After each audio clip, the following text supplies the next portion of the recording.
ఎంత దారుణమైనటువంటి సంఘటన అంటే నడి రోడ్డు మీద పాస్టర్ గారిని ఎలా కొట్టారో చూడండి. పాస్టర్ గారిని ఎలా కొట్టారో చూడండి. ఆయన కొట్టడమే కాదు, నా చేతికైనటువంటి గాయాలు చూడండి. ఇది ఎంత దారుణమైనటువంటి పరిస్థితి అంటే ఇవాళ అశ్వరావుపేట నియోజకవర్గంలో నువ్వు యేసుక్రీస్తు ప్రభు గురించి ఎలా చెప్తావురా, దళితులంతా క్రైస్తవులే అని చెప్పి ఇవాళ బీజేపీ నాయకుల మీదకి వస్తున్నటువంటి పరిస్థితి. మా చుట్టుపక్కల మన వాళ్ళు ఎవరెవరైతే ఉన్నారో ఆ గుళ్ళేపల్లి పంచాయతీ దగ్గరికి రమ్మని నేను పిలుపునిస్తా ఉన్నాం. చూడండి మన కారు, ఇది మన కారు ఇంకా అద్దాలు పగిలిపోయినాయి. ఇదిగో నేను ఈ డ్రైవర్ సీట్లో నేనే తోలుతున్నా బండి. ఇక్కడ కూర్చున్నాం, అజయ్ బాబా పక్కన ఉండు. ఇదిగో ఇది అజయ్ బాబా పక్కన ఉండు.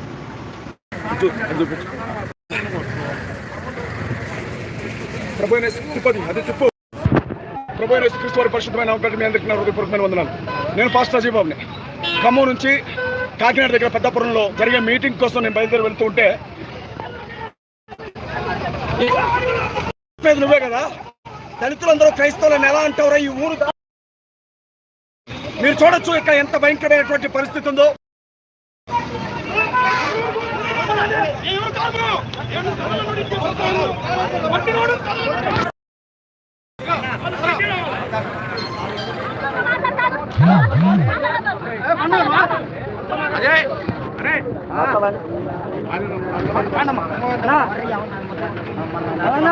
అదే ఎవరు తప్పు చేశారు?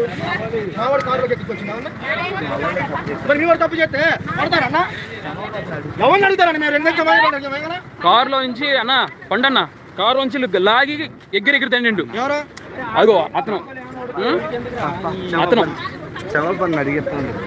దారుణంగా దాడి చేసి నువ్వు క్రైస్తవుడు కదరా, నువ్వు పాస్టర్ కదరా అని మాట్లాడుతున్నారు ఇక్కడ.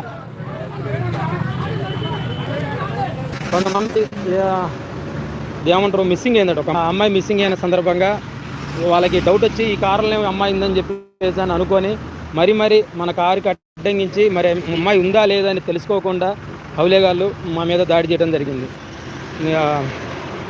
ఇది జరిగింది సంఘటన. అయితే కొంతమంది హౌలేగాళ్ళు, కొంతమంది సుంటాగాళ్ళు మన కారుని అడ్డగించి జలిపాలన్న బాబు గారిని, నన్ను, మన కారు అద్దం మగలగొట్టి నా మీద దాడి చేయడం జరిగింది. మేము ఇక్కడ ఉండిపోయినాం ఇక్కడ.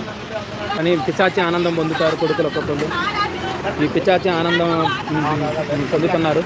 మన కాకినాడలో జరిగే ప్రోగ్రానికి మనందరూ మేము ఒక ఈడ ఉండిపోయే పరిస్థితి ఉంది. కావున మీరు మమ్మల్ని అపార్థం చేసుకోవద్దని చెప్పేసి క్రిస్టియన్ సోదరులకి మేము తెలియజేస్తున్నాము. మీకు